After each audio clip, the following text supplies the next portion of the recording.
영국의 그 화려한 여름이 지나가고 이제 서머타임 해제가 돼서 어둡잖아요. 그리고 이럴 때 집에 계지 마시고 박물관이나 미술관한테 가시면 좋을 것 같습니다. 영국에 사는 축복 중에 하나가 박물관이나 미술관을 갈 수 있는 기회가 굉장히 많죠. 얼마나 많은지 그 숫자도 헤아릴 수가 없습니다.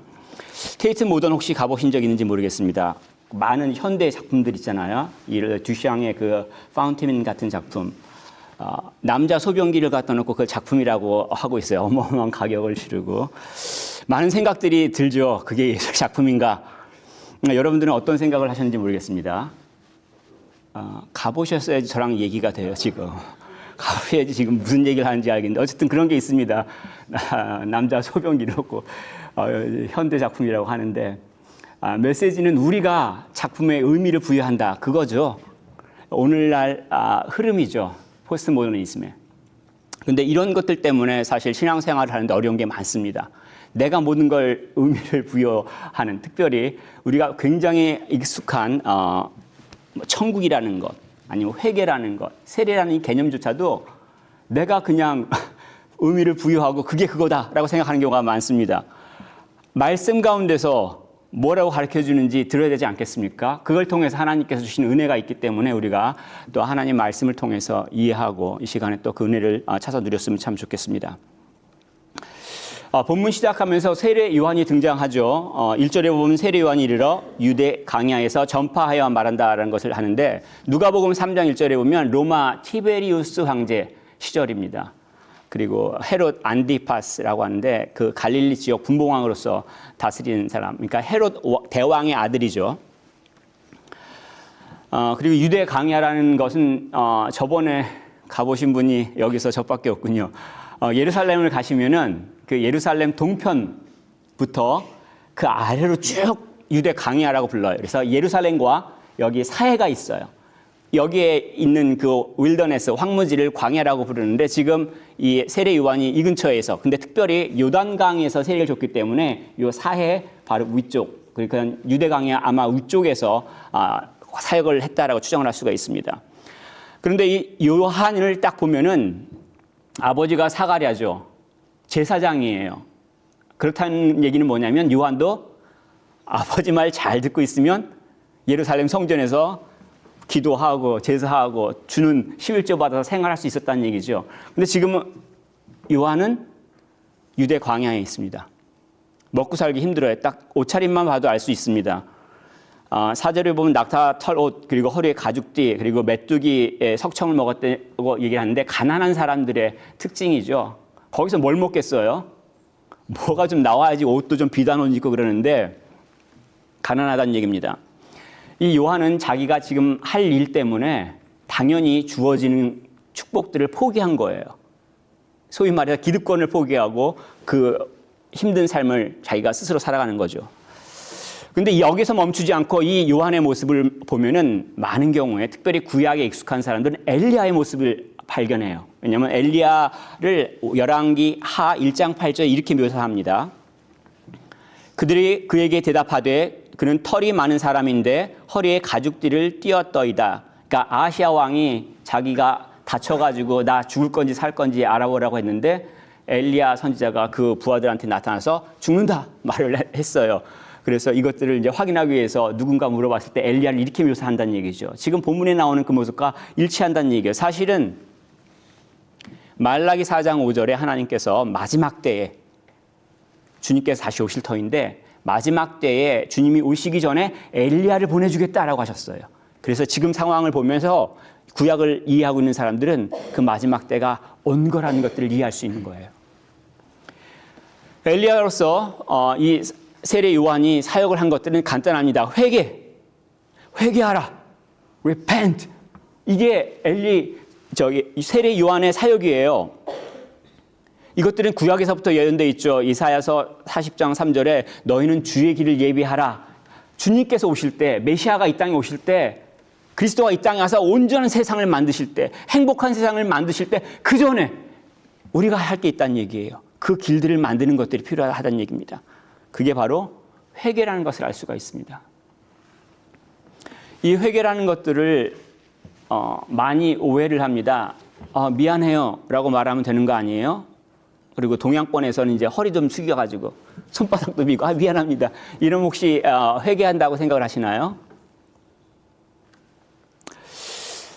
이 회개한다는 것을 이해하려면 죄를 이해할 필요가 있죠. 죄를 지었으니까 회개하는 거잖아요. 근데 무엇이 죄인가 이해할 필요가 있죠. 첫 번째 죄는 하나님의 말씀을 안 들은 게 죄죠. 당연히 아담이 떠오르죠. 하나님이 선악과 따먹지 말라고 했으니까 따먹은 거 죄야. 그런데 우리는요 억울하잖아요.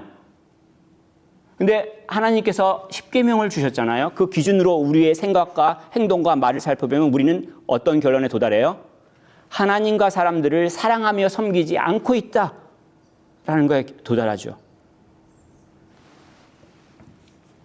그 죄의 결과들을 또 어떻게 이해하고 있냐면 성경에서는 하나님으로부터 분리되었다라고 얘기를 합니다. 이 separation from God이라고 하는 이 표현을 통해서 우리가 어떤 것들을 경험하게 되냐면 우리 가운데 거리감이 있는 거예요. 우리가 갖고 있는 그 깊은 외로움. 아무리 내가 연애를 해도 그때뿐이고 결혼을 해서 행복한 가정을 꾸려도 이 깊은 외로움을 하나님이 아니면 채울 수가 없는 그 거리감이 있다는 얘기예요. 그 고통 가운데. 그리고 마지막에는 죽음으로 완전히 끝나는 이걸 피할 수가 없다는 얘기예요. 이것이 바로 죄로 인해서 우리가 겪어야 될 것들이라는 것을 가르쳐주고 있습니다. 살아가는 삶이 어때요? 하나님의 형상으로 만들었으면 번쩍번쩍해야 돼요. 폼이 좀 나고 사람들이 보면 우와 저 사람 멋있다. 그런데 옆에 좌우를 살펴보시면서 그런 생각이 드신 분인지 모르겠습니다. 만약 그런 생각이 드시면 결혼할 나이가 되었다라는 생각을 하셔도 좋고 그렇습니다. 근데 어쨌든 간에 우리가 회복되면은 그러한 모습을 볼 수가 있어요. 옆에 사람을 봤는데 빛이 막 나요. 우와 존경심이 저절로 솟아서요. 죄로 인해서 우리의 모습이 사실은 그런 하나님의 형상이 아니라 굉장히 이기적인 본질, 우리의 성격 자체가 자기밖에 몰라요. 태어날 때부터 나밖에 몰라요. 내가 배고프면 울어제끼는, 내가 불편하면 울어제끼는 자기밖에 모르는 이기적인 본성을 갖고 태어나죠. 나만 망가진 게 아니라 내가 살고 있는 이 세상도 망가져 있죠. 그래서 자연재해가 발생하는 것들을 가르쳐주고 있습니다. 여기서 회개라는 것들은 뭐냐면 이러한 전반적인 거에서 돌이키는 걸 말해요. 내가 이쪽으로밖에 갈 수가 없는, 죽음으로밖에 갈 수 없는 이 상황, 이 운명, 여기서 내가 돌이키는 걸 회개라고 얘기하는 거예요. 먼저 생각이 바뀌어야 되잖아요. 말이 바뀌어야 되고요. 행동이 바뀌는 건 말이에요. 그럴 때 우리가 천국을 경험하게 됩니다. 킹덤 오브 헤븐이라고도 얘기를 하는데 혹시 우리 가운데 많이 오해를 하는 분들이 있습니다. 왜냐하면 우리가 태어난 곳이 한국이기 때문에 그래요. 자, 질문 하나 내겠습니다. 천국, 천당 똑같나요? 틀리나요? 천국, 천당 똑같아요? 틀려요? 자, 뭐든지 얘기해도 안 들리니까 괜찮습니다. 근데 많은 사람들이 똑같다고 얘기를 하는데 그러면 불교 신자라고 확신하셔도 괜찮습니다. 이 천당이라는 개념은 이제 말 뜻은 행복한 천국, 행복한 궁전 뭐 그런 뜻인데 집인데 우리가 죽음은 가는 아주 좋은 곳이야 이 개념이잖아요. 여러분들 지금 짐승이었어요. 짐승이었는데 굉장히 착한 일을 해서 지금 사람 된 거예요. 여기서 여러분들 착한 일을 좀 하시잖아요. 그럼 나중에 천당 갑니다. 이게 불교 메시지죠. 근데 여러분이 만약에 내가 죽어서 가는 좋은 곳이 천국이라고 생각하고 있으면 말은 크리스찬인데 갖고 있는 생각은 불교 신자가 갖고 있는 생각이에요.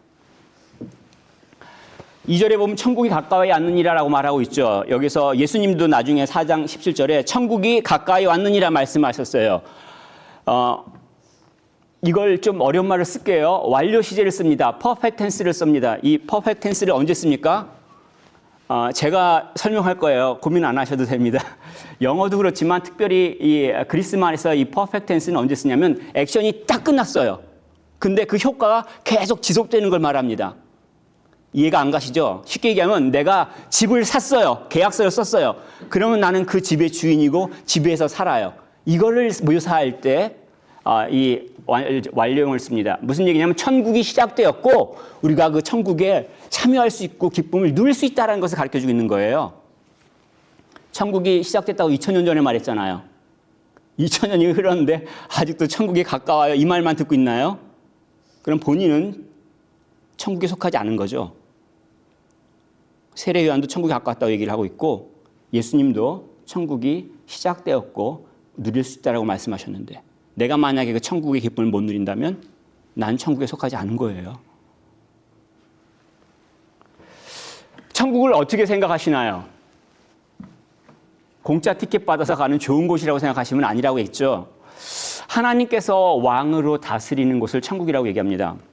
그래서 이제 하늘나라라고 표현하기도 하고 아니면 하나님의 나라라고 표현하기도 하죠. 특별히 마가복음 10장 14절에는 킹덤 오브 갓이라고 표현을 하고 있습니다. 하나님께서 다스리시는 곳, 하나님의 가치가 펼쳐지는 곳, 어떠한 모순도 없는 곳, 그것을 천국이라고 얘기하죠. 그래서 예수님께서 팔복을 말씀하셨을 때 이렇게 얘기하셨습니다. 너희 원수를 사랑하며 너희를 박해하는 자를 위하여 기도하라. 세상의 가치가 아니에요. 세상은 어때요? 나한테 아픔을 준 사람, 나를 괴롭힌 사람, 내가 끝까지 쫓아가서 복수한다. 이거예요. 근데 예수님께서 복 있는 사람은 뭐예요? 전혀 다른 가치 체계를 갖고 살아가는 것을 가르쳐주고 있는 거예요. 세상에서 갖고 있는 그 시스템과 다른 시스템을 갖고 살아가는 거예요. 하나님께 순종할 때 가능하죠. 그래서 바리새인들이 예수님한테 천국이 왔어요? 언제 왔어요? 물어봤더니 뭐라고 대답합니까?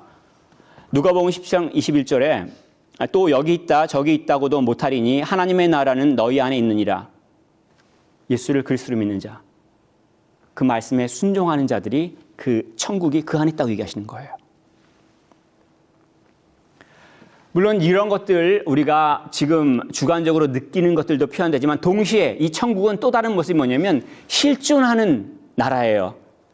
무슨 말? present reality라고 표현하는데 예수님께서 우리한테 기도를 가르쳐 주신 적 있죠. 나라에 임하옵시며 하늘에서 이루어진 것 같이 땅에서도 이루어지리라. 무슨 얘기예요? 하나님 나라가 이 하늘에 있는 나라가 지금 내가 살고 있는 곳 가운데 이루어지는 거예요. 내가 살고 있는 곳이 완전히 바뀌어가지고 하나님 나라가 된다는 거예요. 그래서 나중에 그 계시록 21장에 뭐라고 요한이 보고 얘기합니까? 새 예루살렘이 하나님께로부터 하늘에서 내려오니. 그래서 우리가 살고 있는 이 땅이 전혀 완전히 바뀌어서 하나님 나라로 바뀌게 되는 그날이 온다는 얘기를 말하고 있습니다. 다시 얘기해서 이 천국이 시작되었고 예수님 당시에도 경험할 수 있었고 지금 당시도 경험할 수 있고 그리고 마지막 때에 완전히 완성되는 것을 모든 피조물이 보게 된다는 얘기예요. 그러면 이 땅이 천국이 아닌 이유를 금방 알 수 있죠. 이 땅이 천국이 아닌 이유가 뭐겠습니까? 하나님의 가치를 거부하는 거죠. 다시 말해서 하나님께 불순종하기 때문에 천국이 안 되는 거죠. 혹시 내 마음이 지옥이라고 생각하시는 분들 왜 본인이 행복을 느끼지 못하고 자기 마음이 지옥이라고 생각하십니까? 하나님의 통치하심에 순복하는 게 필요하죠. 그때 전혀 다른 세상을 경험할 수가 있습니다. 세례 요한이 회개를 촉구합니다. 이야기는 하나님께서는 당신에게 속한 자들이 회개하고 천국의 기쁨을 누리기를 원하시는 거예요. 여기 있는 모든 분들이 그러한 기쁨들을 누릴 수 있기를 축복합니다. 근데 이러한 것들을 위해서 회개에 합당한 열매가 필요합니다. 이 요한이 외치는 소리를 듣고 사람들이 요한 앞에 나와서 죄를 자복하고 세례를 받죠. 죄를 자복한다는 얘기는 인정한다는 얘기잖아요. 내 방식대로 살았더니 실패했어요. 내 방식대로 살았더니 마음이 괴로워요. 내 방식대로 살았더니 모순이 있는 거예요. 어떻게 하겠어요? 내 방식대로 내가 중심이 돼 살아간 삶에 문제가 있다는 걸 인정하는 거죠. 이대로 살면 이것밖에 내가 경을 못한다는 얘기예요. 오히려 죽음의 맛을 느끼게 된다는 얘기예요. 이걸 인정한다는 얘기예요. 죄를 자복한다는 얘기가. 유대인들 입장에서 어떻습니까? 하나님께서 해방시켜 주시고 가나안 땅에 젖과 꿀을 흐르는 땅에 들어가게 하셨는데 본인들이 왕이 돼서 본인들 마음대로 다스렸을 경우에 망했잖아요. 만약에 그렇게 인정한다면 결단하셔야 돼요. 내 머릿속에서만 일어나면 안 돼요. 내 머릿속에서 세상을 막 만들었다고 세상이 만들어지는 게 아니잖아요. 내가 만약에 깨닫고 결단했으면 행동을 옮겨야 된다는 얘기예요. 그 잘못했다는 행동을 어떻게 합니까? 세례를 받는 거죠. 왜냐하면 세례하는 건 말 자체로 씻는 걸 말하잖아요. 상징으로 죄를 씻는 걸 말합니다. 우리가 오늘 혹시 교회 나오실 때 안 씻고 나오신 분 있나요? 가까이 가면 혹시 냄새 나시는 분 계시나요? 없죠. 상식적으로 생각할 수 없는 일이잖아요. 사람이 사람을 만날 때도 우리는 씻고 향기를 뿌리고 나오잖아요. 근데 우리가 하나님 앞에 갈 때 죄의 문제가 해결되지 않은 상태에서 갈 수 있겠어요? 불가능해요. 그렇기 때문에 이 죄의 문제를 해결하는 게 필요합니다. 근데 이 세례를 그리스 말로 밥티스라고 말하는데 이건 물에 담그는 걸 말해요. 물에 담기는 걸 굉장히 두려워하시는 분들 많죠. 물론 예외도 있긴 하지만 일반적으로 그래요. 왜냐하면 물에 잠긴다는 건 죽음을 상징하잖아요. 우리가 성경에서 보면 노아의 홍수 때 어떤 일이 벌어지냐면 물이 잠겨가지고 다 죽었어요. 심판이잖아요. 그런데 하나님께서는 이 물로써 심판하신과 동시에 끝나고 나서 어떤 일이 벌어지냐면 새로운 세상을 노아한테 펼쳐주셨어요. 너네 다시 시작해. 이 죽음이라는 것이 물로 상징되는 죽음이 두 가지를 상징한다는 얘기예요. 심판과 더불어서 전혀 새로운 죽음과 더불어서 전혀 새로운 세상이 펼쳐지는 것을 말해요. 만약에 죽기를 두려워한다면 안 돼요. 죽어야 살 수 있죠. 이스라엘 사람들이 젖과 꿀이 흐르는 가나안 땅으로 들어오기 전에 어디를 건넙니까? 요단강을 건너죠. 반드시 거쳐야 된다는 얘기예요. 하나님의 나라 천국에 들어가기 전까지는 이러한 죽음의 문제 반드시 있어야 된다는 얘기예요. 우리가 같이 읽겠습니다. 베드로 전서 3장 21절 말씀입니다. 그는 예수 그리스도께서 부활하심으로 말미암아 이제 너희를 구하는 분이 곧 세례다. 이는 육체의 더러운 것을 제하여 버리는 게 아니요 하나님을 향한 성한 양심의 담이라. 아멘. 그렇기 때문에 예수를 그리스도 믿는 자들은 세례를 받는데 이 세례를 받는 걸 형식적으로만 하면 안 돼요. 예를 들어서 지금 여러분들이 이렇게 예배드렸는데 제가 갑자기 강단에서 야, 이 XX야 라고 욕을 하면 갑자기 충격을 받으실 것 같아요. 그래서 차마 제가 하지는 않겠는데 세례 요한은 욕을 해요. 독사의 자식들아 막 그래요. 아니 세례 받기로 온 사람들 아니에요. 그것도 예루살렘에 있다가 그 길 터벅터벅 걸어와가지고 나도 죄 잘못했으니까 세례 주세요. 그러는 사람들한테 이 독사의 자식들아 그러면 듣는 사람 입장에서는 얼마나 당황스럽겠습니까? 더군다나 이 바리새인은 누구냐면 하나님 말씀을 잘 지키는 사람들이에요. 그리고 사람들이 존경했던 리더예요. 그리고 사두개인들은 현실 이익을 좀 추구하는 사람들. 왜냐하면 우리가 이렇게 살면 힘들어. 싸우지 말자. 지금이 로마 치하이지만 우리가 독립운동할 필요는 없어. 그냥 세금 줄 거 주고 우리 할 거 하면 해. 그래서 대부분 이 사두개인들은 귀족들이나 대제사장들 중심으로 우리가 사두개인이라고 부릅니다. 싸우지 않고 좋게 좋게 지나가는 거예요. 자, 이러한 바리새인들과 사두개인들이 잘못했습니다. 세례 주세요. 라고 왔을 때 욕하는 이유가 뭐죠? 하나님께서 그 겉모습만 보시지 않는다는 얘기죠. 하나님께서 그 중심을 보신다는 얘기예요. 많은 사람들이 교회에 나오는 것들을 보험 드는 걸로 생각해요. 많은 사람들이 교회에 나와서 신앙생활하는 것을 안전장치를 만들어 놓는다고 생각해요. 혹시라도 있을지 모를 심판 때 그래도 내가 죽으면 안 되니까 멸망하면 안 되니까 보험으로 드린다고 생각을 하는 거죠. 근데 하나님께서 우리를 지으신 하나님께서 우리가 어떤 생각하시는지 모르시겠어요?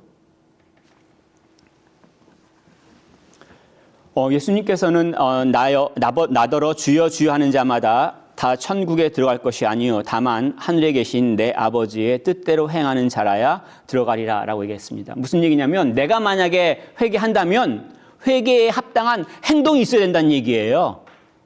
내가 뭘 믿는다면 그 믿음에 합당한 행동이 있어야 된다는 얘기예요. 그게 진짜란 얘기예요. 회개에 합당한 열매란 얘기예요. 10년 전에 학교에서 누구를 괴롭혔어요. 제가 괴롭힌 건 아니에요. 얘입니다. 그래서 미안하다라고 얘기를 했습니다. 난 미안해 친구야. 근데 10년이 지나는 동안 계속 괴롭혀요. 그럼 그 친구가 미안하다고 한 말은 진짜 미안하다고 한 말인가요? 아니죠. 그럴 수 없어요. 그 행동이 바뀌지 않으면 미안한 게 아니에요.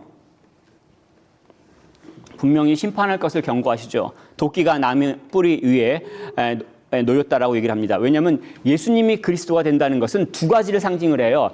구원과 심판, 이것이 다 완성되었다는 걸 말합니다. 세례 요한이 11절에 예수님을 설명하면서 그는 성령과 불로 너에게 세례를 베푸실 것이요 라고 얘기를 합니다. 여기서 우리가 많이 오해하는 게 성령과 불을 합쳐가지고 뜨거운 불방망이라고 오해하는데 아니에요. 전혀 다른 각각의 개념입니다. 여기서 성령은 성령 하나님께서 우리를 위해서 기도하시는 걸 말해요. 우리가 예수님을 깨닫는 걸 말해요. 우리가 예수를 그리스도로 고백할 때 도와주시는 그 역할을 말해요. 우리가 예수님을 닮아가는, 그래서 예수님의 성품을 드러내는 것들, 이것들이 성령 하나님께서 도와주신다는 얘기예요. 반면에 이 불은 전혀 다른 거예요. 불은 끝장을 내는 거예요. 심판을 가리키고 있어요.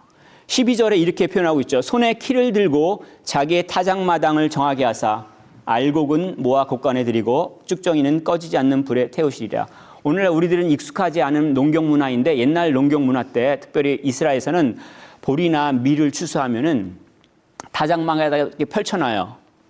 그러고 나서 이제 가장 효과적인 방법은 소가 널판지를 끌고 쭉 돌아갑니다. 그러면 그 밑에 있던 곡식들이 줄기에서 떨어지죠.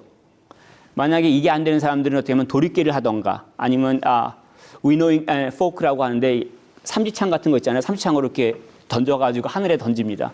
그러면 떨어지고 겨는 날아가고 이렇게 하죠. 그렇게 해서 알곡과 쭉정이를 분리하는 거죠. 이 얘기는 뭐예요? 알곡은 곡간에, 회개한 자들은 천국에 들어가는 거지만 회개하지 않은 사람들은 어떻게 해요? 불로 태운다는 얘기예요. 고통 가운데 있다는 얘기예요. 심판받는다는 얘기예요. 이게 예수님께서 오셔서 하시는 일이라는 얘기예요. 심판자로서 믿는 자들은 구원으로 확정, 믿지 않는 자들은 심판으로 확정. 이것이 바로 그리스도께서 오신 일이에요.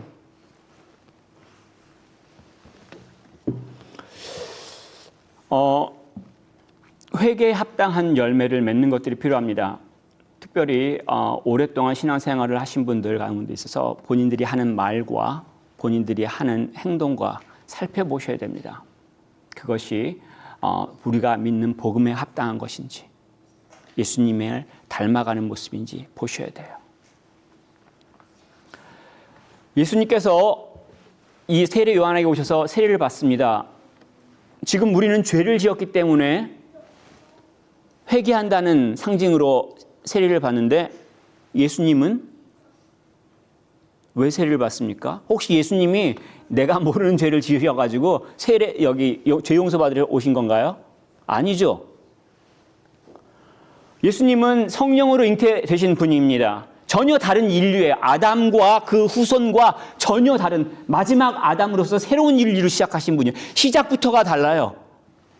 그리고 다음 장 4장에서 보겠지만 광야에서 시험 받는 것들을 우리가 보면서 마음속에서 일어나는 일까지 우리가 보게 된다면 죄를 짓지 않은 걸 알 수가 있어요.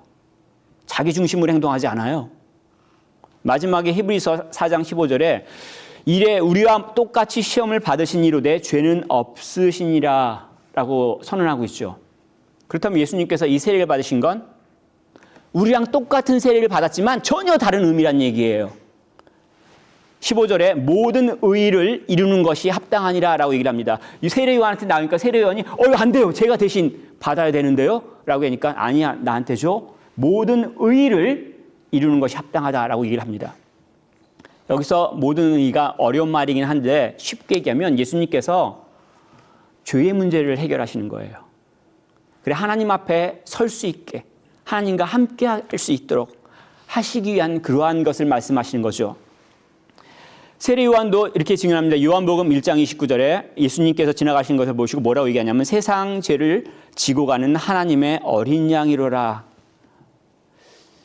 우리의 죄를 대신 짊어지고 죽기 위해서 십자가에 오르시는 분이라는 것을 말하고 있는 거죠. 바울이 이렇게 고백합니다. 고린도후서 5장 21절에 하나님이 죄를 알지도 못하신 이를 예수님을 말합니다. 우리를 대신하여 죄로 삼으신 것은 우리로 하여금 그 안에서 하나님의 의가 되게 하려 하심이라. 우리의 죄의 문제가 예수님께서 해결하시기 위해서 지금 이 세례를 받으시고 고난을 받으시고 죽으신다는 얘기예요. 우리가 갖고 있는 이 죄의 문제를 다른 걸로는 해결할 수가 없다는 얘기예요. 내가 아무리 뭘 한다 하더라도, 내가 아무리 뭐 공부를 하고, 내가 아무리 뭐 돈을 쌓고, 아무리 내가 선한 일을 한다 하더라도 우리의 죄 문제가 해결이 안 된다는 얘기예요. 오직 예수님만이 이 문제를 해결하셨다는 걸 가르쳐주고 있습니다.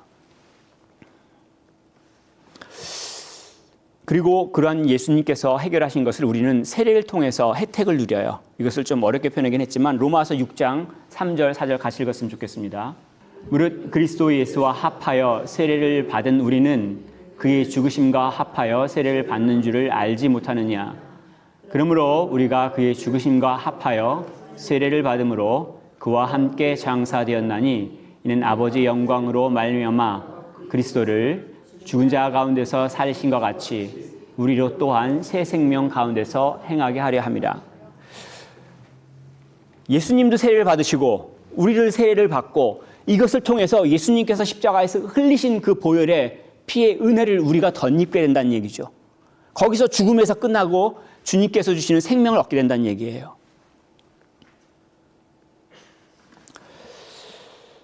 예수님께서 그리스도로서 세례를 받으신 사실, 죄가 없는 분으로서 우리의 죄를 대신 짊어지신 것을 해결하신 것을 말합니다. 우리는 그것과 다르게 생각과 또 우리의 말과 행동으로 하나님께 죄를 짓는 자들이죠. 그 결과로서 사실은 우리는 고통 가운데 있고 그 결과로서 우리는 죽음을 피할 수가 없습니다. 죄 문제를 해결해야 된다는 얘기잖아요. 이 죄 문제를 어떻게 해결하겠습니까? 우리가 하는 어떠한 걸로도 해결이 안 돼요. 단지 내 죄를 인정하고 그 그리스도께서 죽으신 것들의 축복을 덧입는 그 수밖에 없죠. 이것을 세례라고 얘기합니다. 이것을 통해서 우리가 천국의 기쁨을 누릴 수가 있습니다. 물론 어떤 사람이 난 세례 받았는데 왜 마음이 이래요? 라고 말할 수 있습니다. 근데 바울 선배가 이렇게 말한 적이 있습니다. 고린도전서 15장 31절에 나는 날마다 죽노라. 세례를 받는 것은 내가 죄를 지은 걸 인정하고 내 자신이 죽는 걸 말하잖아요. 그래서 하나님의 축복을 누리는데 그것이 그때만이 아니라 그리스도를 살아가는 매일같이, 매 순간같이 my desire를 죽이는 게 필요합니다. 그래야만 하나님께서 주시는 천국의 기쁨을, 평안을 누릴 수가 있습니다. 혹시라도 고통 가운데 있는 분들, 그것이 만약에 죄 때문이라고 깨달아진다면 예수님 앞에 본인의 모든 것들을 내려놓는 게 필요합니다. 의지하는 바가 예수님이 되어야 됩니다. 따르는 이가 예수님의 말씀이어야 되죠. 우리가 소망을 두는 바가 예수님이어야 되죠.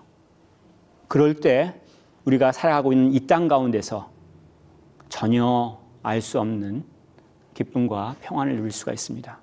여기는 우리 모두가 또 그러한 은혜 가운데 살아가기를 원하며 또 그러한 소식과 기쁨들을 나눌 수 있는 자들이 될 수 있기를 축복하며 권면하겠습니다.